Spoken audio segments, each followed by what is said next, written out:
хичээл. За энэ компьютер гэдэг нь юу юм бэ гэхээр бидний амьдрал дээр байнга хэрэглэж байгаа боломж тоолох юм л да. За би нэг 5-аас 6 дугааргийн хэмжээнд нэг үржих зарчим, нэмэх зарчим ойлгох зөвхөдүүдэд нэг компьютерийн зарим нэг техникүүдийн талаар ярья. За нэгт тооны хуваагчийг тоолох. Тооны хуваагч ямар нэг дурын тоо хэдэн хуваагчтай вэ? Энэний талаар ярья. За жишээ нь 12 гэдэг тооны хуваагчийг зэгсаагаар бичих юм бол 1, 2, 3, 4, 5 хуваагдахгүй 6 хуваагдана.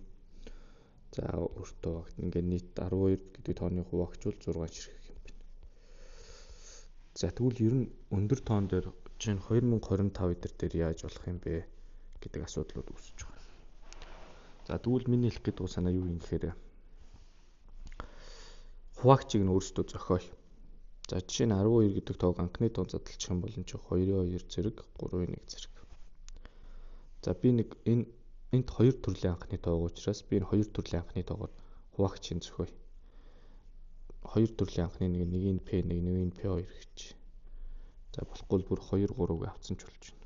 Нэг 2 гэдэг анхны тоог ашиглаж 3 гэдэг анхны тоог ашиглаж хуваагч зохиоё. Өөр анхны тоо оролцоо хуваагч угаасаа байхгүй гэсэн үг. За тэгвэл би хоёрыг ямар үрж үрийг сонгож авч болох юм гэхээр хоёрын тэг зэргийг сонгож авч болно. Эндээс энэ дотроос гэсэн үг санаа. Энд чинь нөгөө хоёрын нэг тэг зэрэг, хоёрын нэг зэрэг байгаа, хоёрын хоёр зэрэг байгаа. За энэ 3-ын 1 зэрэгч би эндээс 3-ын тэг зэргийг сонгож авч болно. Бас 3-ын 1 зэргийг сонгож авч болно. За би тэгвэл одоо эндээс хуваагч зохио. Би чинь 2-ын тэг зэргийг энүүгээр үржихэд 1 хуваагч зохионо. 2-ийн тэг зэргийг 2-ын 3-ын тэг зэргээр үржихэд 1 гэдэг хуваагч зохиогдно гэсэн үг. Дахиад энүүгээр үржих юм бол 3 гэдэг багш. Энд нэг анхаарах юм. Тооны тэг зэрэг 1 байдаг. Тооны тэг зэрэг 1 гэдэг нь гарч ид. Яагаад гэвэл тэг гэдэг чинь энэс хнэ. Энэс энэ асч чинь инженер нь хувааж өгнө гэсэн үг. Ижил хэмээх хуваахаар 1 гарна гэсэн үг. За тэгвэл би одоо 2-ын 1 зэргийг юугаар авч үржүүлж болох юм? Энүүгээр үржүүлж болно, энүүгээр үржүүлж болно. 3-ын тэг зэрэг үржүүлэх юм бол 2 гэдэг хуваагч зохиогдно. 2-ын 1 зэрэг 3-ын 1 зэрэг 6 гэдэг хуваагч зохиогдно. За тэгвэл дараа нь дахиад 2-ын 2 зэргийг би 3-ын тэгээр үржиж болно. 3-ын 1-ээр үржиж болно. Ингийн бол 4 гэдэг хуваагч эндээс 12 гэдэг. Ингээд 6 хуваагч зохиогдож байна гэсэн үг.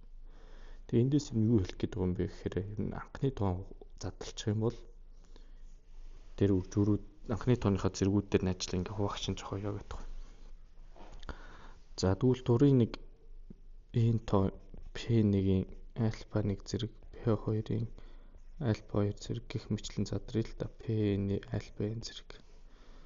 За тэгвэл би P1-ийг ашигласан хуваагч зохиохдоо би P1-ийн 0 зэрэгээс явсараа P1-ийн альфа 1 хүртэл явна гэсэн үг. Тэгэхээр энд хичнээн хуваагч зохиох гэхээр альфа дээр нэмэх 1 ширхэг тоо бичигдлээ гэсэн үг шүү. P2-ийн доор болохоор муу ялгаа авахгүй. P2-ийн тэг зэрэгээс P2-ийн альфа 2 хүртэл явна гэсэн үг. За гэх мэтлэн явбал би энд P-ний 0 зэрэгээс муу ялгаагүй P-ний альфа n хүртэл. Дандаа зэрэг дээр нэмэх 1 ширхэг. Энд чинь хэдэн ширхэг вэ? Альфа n 2 дээр нэмэх 1 ширхэг тав. Энд альфа n дээр нэмэх 1 ширхэг тав. Одоо эдрээс ингээд үржүүр зохионо гэдэг чинь альфа 1 эндээс би энэ хэсгээс би дурын тоо 1 тоог сонгоно. Альфа дээр нэмэх 1-ийн зар сонголт хийн. Дараагаас нь альфа 2 дээр нэмэх 1-ийн зар сонголт хийн. Гэх мэтлэн альфа n дээр нэмэх 1-ийн зар сонголт хийн. Энэ бол тооны хуваагчдын тоог тоолж байна гэж ойлгож байна. Энэ тооны хуваагчдын тоог тоолж байна. Нэгсэндээ томьёо ингээд өгчдөг. Яагаад ингэдэг нэг компьютерийн үржих зарчмаас гараад ирж байгаа шүү. За одоо чинь 2025 гэдэг тоон дээр яах юм гэхээр эн чинь 3-ын 4 зэрэг 5-2 зэрэг мөн лөө. Энийг үрждэг нь 25 шүү дээ, тий.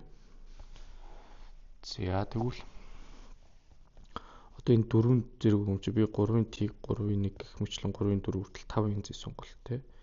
5-ын тэг 5-ын 1 5-ын 2 гэдэг чинь ингээд бас 3-ын зэ сонголт. Энд 5 сонголт, энд 3 сонголт гэж хуваагч зохиохоор тэгэл 5-ыг үрждэг нь 3 тэнцүү 15 гэсэн дөө 4 дээр нэмээд 2 дээр нэг өвчиж байна. Энэ 25-ын оронд би 3-4 үржин 5-ын квадрат хөвчиж. За. Тэгэхээр энэ компьютерийн үржих зарчмыг сайн ойлгох юм бол олон бодлогыг шийдэж чадна гэдэг юм л гэдэг.